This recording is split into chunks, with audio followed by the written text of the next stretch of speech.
Hi friends. ഇപ്പം നമുക്ക് എല്ലാവർക്കും അറിയാം അല്ലേ, ഒരുപാട് ആൾക്കാർ നമ്മുടെ ഈ വീഡിയോസ് പലതും കാണുന്നുണ്ട്, അവർ വിളിച്ച് പറയാറുണ്ട്.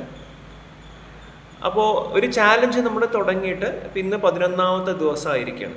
അപ്പോൾ ഒരു മാറ്റം വരണമെങ്കിൽ എന്തായാലും നമ്മളിത് പ്രാക്ടീസ് ചെയ്തേ പറ്റൂ അല്ലേ.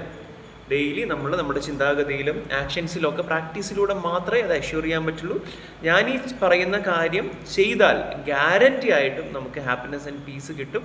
അപ്പോൾ നിങ്ങൾ ചെയ്യേണ്ട കാര്യങ്ങൾ, നിങ്ങൾ ഈ വീഡിയോ കണ്ടു കഴിഞ്ഞാൽ ഇന്ന ദിവസത്തെ വീഡിയോ കണ്ടു, ഡേ 1 കംപ്ലീറ്റഡ്, ഡേ 2 കംപ്ലീറ്റഡ് എന്ന് ഒന്ന് കമൻ്റ് ഇടുക.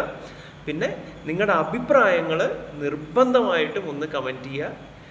കാരണം നിങ്ങളുടെ ലൈക്കുകളും ഈ കമൻറ്റുകൾ നിങ്ങളുടെ ഇടുമ്പോഴേ അറിയുള്ളൂ നിങ്ങൾ എത്രത്തോളം പ്രാക്ടീസ് ചെയ്യുന്നുണ്ട്, എത്രത്തോളം മാറ്റം വരുത്തുന്നുണ്ട്, എത്രത്തോളം നിങ്ങൾക്ക് ഇമ്പ്രൂവ് ചെയ്യാൻ പറ്റുന്നുണ്ട് എന്നുള്ള കാര്യങ്ങൾ അപ്പം മാത്രമേ എനിക്ക് അറിയുന്നുള്ളൂ. ഞാൻ ഈ ചെയ്യുന്ന കാര്യം ഒരാളിലോട്ടെങ്കിലും എത്തുന്നുണ്ടോ, ഒരാളിലോട്ടെങ്കിലും ഒരു മാറ്റം വരുത്താൻ കഴിയുകയാണെങ്കിൽ അതിൻ്റെ വലിയൊരു അച്ചീവ്മെൻറ്റായി ഞാൻ കാണുന്നു.